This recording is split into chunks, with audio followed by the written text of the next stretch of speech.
त्यांची मुंबईच्या दिशेने निघालेली ही विराट रॅली आणि त्याची ही लाईव्ह क्षणचित्र आपण बघतो आहोत।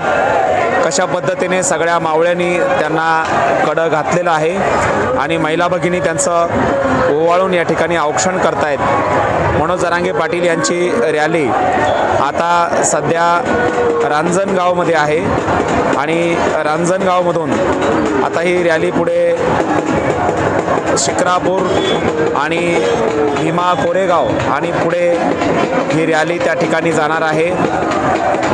खराडी बायपास या ठिकाणी पुण्यात या रॅलीचा आज मुक्काम आहे। मनोज जरांगे पाटील मीडियाच्या बांधवाशी संवाद साधत आहेत। त्यांच्या आजूबाजूला मराठा स्वयंसेवक मावळ्यांचं हे कडत या ठिकाणी दिसत आहे। या रॅलीचा संपूर्ण व्हिडिओ आपण आता बघणार आहोत। किती भव्य दिव्य ही रॅली आहे। मुंबईच्या दिशेनं मराठ्यांचा आगमन निघालेला आहे आणि जरांगे पाटील यांच्या पाठीमागे छत्रपती शिवाजी महाराजांचा आशीर्वाद असणारा अश्वारूढ पुतळा त्या ठिकाणी आपल्याला भव्य दिव्य स्वरूपात दिसत आहे।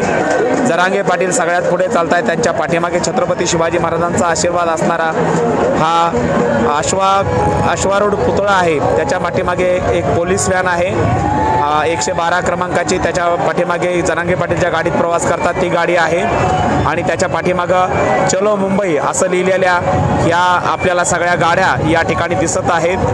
अतिशय सुंदर असं कव्हरेज आपल्या यूट्यूब चॅनल आणि फेसबुक पेजच्या माध्यमातून देण्याचा प्रयत्न आपण करत आहोत। आपण जर चॅनलवर पहिल्यांदा असाल तर आपलं चॅनल तुम्ही सबस्क्राईब करा, व्हिडिओ लाईक करा आणि जास्तीत जास्त शेअर करा, जेणेकरून जरांगे पाटील यांची ही विराट पदयात्रा आपल्या सगळ्या बांधवांना त्या ठिकाणी बघायला मिळेल। आपण बघतो आहोत किती भव्य दिव्य स्वरूपामध्ये ही विराट अशी पदयात्रा निघालेली आहे। चलो मुंबई असं प्रत्येक गाडीवरती या ठिकाणी लिहिलेलं आहे। समोर जर बघितलं तर एवढ्या दूरवर अंतरावर ही विराट रॅली त्या ठिकाणी आहे आणि आपण बघतो आहोत की आज 4था दिवस आहे तरी देखील एकही मावळा त्या ठिकाणी थकलेला आपल्याला दिसत नाही। अतिशय उत्साहाने हे सगळे मावळे या ठिकाणी मुंबईच्या दिशेने निघालेले आहेत। आपण आता या गाड्या कुठून आल्यात थोडंसं त्या ठिकाणी त्या गाड्यावर लिहिलेल्या फलकाचं वाचन करूया म्हणजे आपल्या लक्षात येईल गाड्या कुठून आलेल्या आहेत। चलो मुंबई असं प्रत्येक गाडीवरती लिहिलंय।